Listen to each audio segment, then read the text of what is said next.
Hello, and welcome to Stories from India, a podcast where we talk about myths, legends, and folk tales from India. I'm your host, Narad Muni, and I'm a mythological character myself. I have the gift of eternal life and knowledge of the past, the present, and the future. By profession, I'm a traveling musician and a storyteller. So, the way I'm doing my job is by podcast. This week, we are doing a Telugu folktale featuring an evil wizard, humans changing into dogs, and a boy who can talk to animals. Are you thinking of Harry Potter? Stop right there. This story has all of those themes, but it precedes Harry Potter by a few centuries. It begins with a prince. Let's call him Hari. Hari had one hobby, and that was the medieval Indian version of Angry Birds. He would spend all day outside the palace, using his catapult or slingshot on unsuspecting passers-by. Yeah.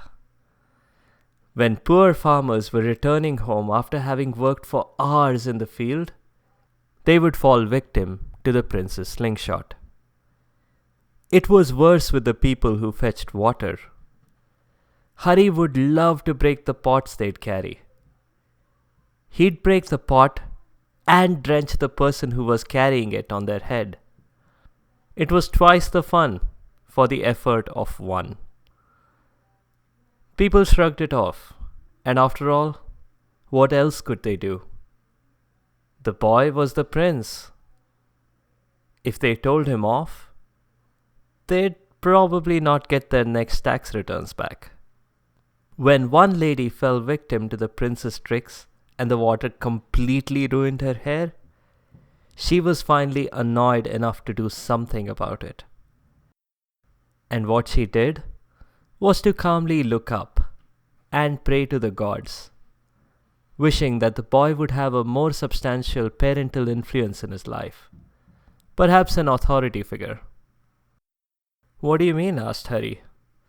But the lady wouldn't explain. Hari was puzzled enough that he decided to go home and ask his moms, the queens. He went into the palace and saw moms number 6, 4, and 3 chatting. He went up to his favorite, mom number 5, and told her everything that had happened. Rather than scolding the boy for ill-treating his subjects, mom number 5 decided it was story time. "You see," she began, "what the lady referred to is that your mother and father aren't around." "Y'all aren't my moms?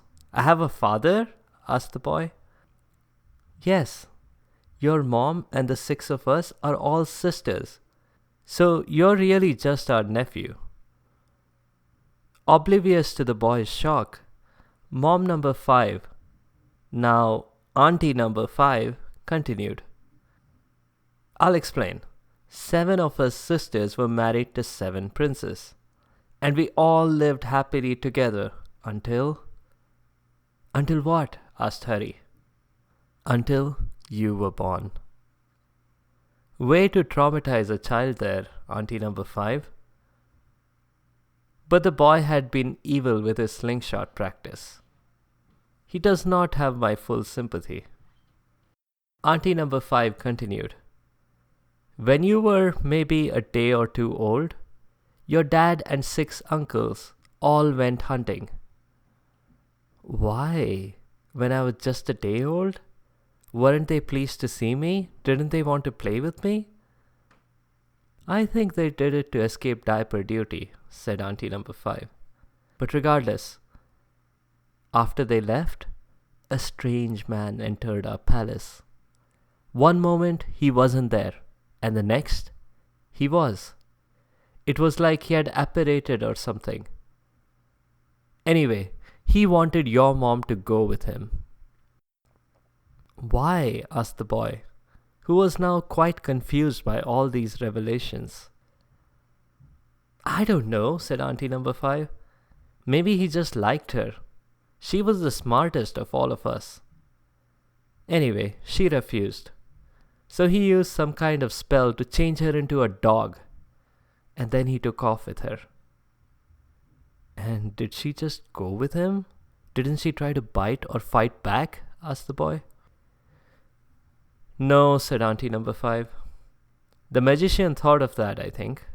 He changed her into an old English shepherd. You know, it's the friendly breed that rarely ever bites. The prince thought for a moment and then asked, what was the wizard's name? He who cannot be named, said Auntie number 5. That's silly, said the boy. We are taking these Harry Potter references too far. That can't be his name. It's not his name, said Auntie number 5. It's what we have been calling him. Also, my little nephew, for your information, this is not a Harry Potter ripoff. Voldemort was called He Who Must Not Be Named, not He Who Cannot Be Named. This magician is He Who Cannot Be Named because we don't know his name. This is bad, said the prince. Can we just agree to call the magician one name? Let's just call him Voldemort, okay? And anyway, where can I find this Voldemort of yours? Asked Harry. Why do you want to find him? Asked Auntie number 5, suddenly worried. I'm going to rescue my mom, my dad, and my 6 uncles, he said, matter-of-factly. Absolutely not, she said. You're the only one we have left in our family. You can't tell me what to do. You're not my mom, said Harry. And that was the end of it. A few days later, Aunties 1 through 6 bid him farewell as he walked off with just a slingshot and some sandwiches for the road. He was going off towards the west. That's where Voldemort was. Probably. It sounded like a Western name. And that's all Harry had to go on. The people in the kingdom were happy with him leaving. No more broken pots for them. They had a pretty big feast that night to celebrate. Kind of like the ones at the end of the Asterix books. Harry, meanwhile, walked on for days. He was hungry and tired when he came to a little village. It was getting on towards evening. But surprisingly, there was no one out and about in the village. As he walked on the deserted village roads, he wondered if his reputation had preceded him. Finally, he understood why the roads were deserted when he came face to face with a ferocious tiger. Harry kept calm, even as the tiger growled and advanced on him. Like Harry, the tiger had also been wondering why none of his 2-legged dinners were out and about.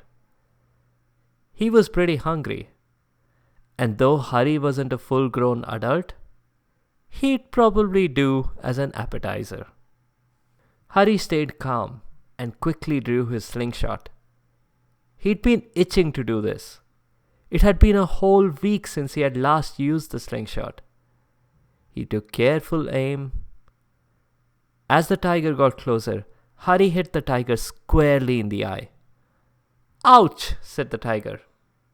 But Harry was already taking aim, and seconds later, he had temporarily blinded the tiger in the other eye as well. The tiger was enraged and charged at where he thought Harry was.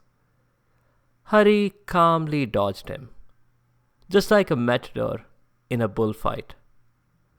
He did this a few more times, until Harry was finally able to trip the tiger right into the village well. Crisis averted, but that hadn't helped him with food or lodgings, so Harry wandered off. A farmer who was just returning from his farm at that point happened to pass by the well. When he heard the tiger in the well, and when he built up the courage to glimpse inside, he couldn't believe his luck. The tiger must have accidentally fallen into the well, he thought. Now's my chance at a medal for bravery, and maybe even a knighthood. This tiger had been terrorizing the village for days and weeks. He rushed to the local king and described what an amazingly brave person he had been to capture a tiger. And how about a knighthood and a castle now? The king and his ministers were indeed amazed by the news. They went with him to the village. The princess, who had looked puzzled when the farmer related his story, went along as well. The king, seeing the tiger, was incredibly thrilled. Hurrah! I can claim this as a big win for my administration, he thought. This is going to be huge. At the next royal retreat, it'll make all the other kings and queens jealous. When was the last time any of those people captured a man-eating tiger in their kingdom? All I have to do is to get the farmer to sign a non-disclosure agreement and declare that he was in my pay all along. Just then, a group of people stepped up to the king. They brought Hari with them, and they had a firm grip on him. "Your Majesty," said one of them, "this boy broke my pot and drenched me in cold water." "It was an accident, I swear," said Hari. Oh, what?" said the king, who was still thinking about the press coverage from the tiger capture. He hadn't heard Hari. "Off with the boy's head," he said. "Or better, just throw him down to the tiger in the well." At that, the tiger, who had been howling in the well, stopped and began licking his lips. It was bad enough being stuck in the well, but at least he would have a meal now. I'm going to leave it on a cliffhanger here.